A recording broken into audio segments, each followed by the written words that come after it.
জনপ্রত্যাশা মাথায় রেখে নতুন নির্বাচিত দলকে সরকার চালাতে হবে বলে মত বিশেষজ্ঞদের। তারা বলেন, এ প্রজন্মের মানুষ আর পুরনো ধাঁচের রাজনীতি মেনে নেবে না। জুলাই অভ্যুত্থানের আকাঙ্ক্ষা মাথায় রেখে পররাষ্ট্রনীতি ঠিক করে বিশ্ব দরবারে দেশকে তুলে ধরতে কাজ করার পরামর্শ দেন তারা। মফিউর রহমানের রিপোর্ট। ২৪শে ছাত্র জনতা ফ্যাসিবাদের বিরুদ্ধে কঠোর আন্দোলন গড়ে তোলে। ব্যাপক আন্দোলন চলাকালে ফ্যাসিস্টের নির্দেশে ঝরে পড়ে বহু তাজা প্রাণ। জনতার প্রতিরোধের মুখে দেশ ছেড়ে পালাতে বাধ্য হয় হাসিনা সরকার। রক্তাক্ত বিপ্লবী জুলাই চেতনা ধারণ করে গঠিত হয় অন্তর্বর্তী সরকার। প্রায় ১৭ মাস দেশ চালানো ও প্রয়োজনীয় কিছু সংস্কারের পর ১২ই ফেব্রুয়ারি জাতীয় সংসদ নির্বাচন দেয় সরকার।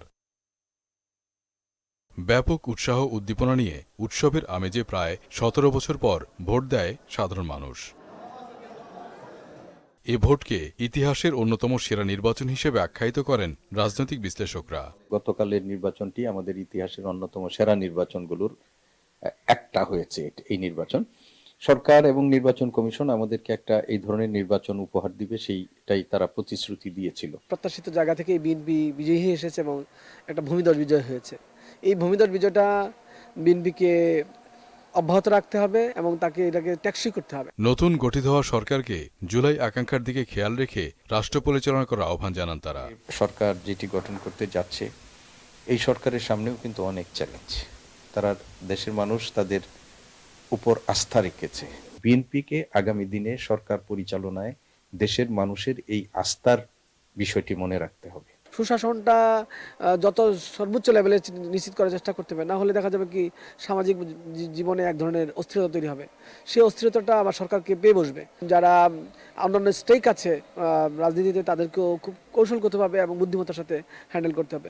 সংসদে বিরোধী দলকে জনকল্যাণকর ও গঠনমূলক সমালোচনা করার আহ্বানও জানান তারা। বিরোধী দল যারা আছেন তারাও যদি ইতিবাচক এবং সরকারকে একটা ওয়াচডগ হিসাবে তারা রেখে যদি গঠনমূলক সমালোচনার মধ্য দিয়ে সংসদের ভেতরে এবং বাইরে যদি তারা তাদের যথাযথ ভূমিকাটা পালন করেন, তাহলে বাংলাদেশের রাজনীতি সংস্কৃতিতে একটা পরিবর্তন আসবে।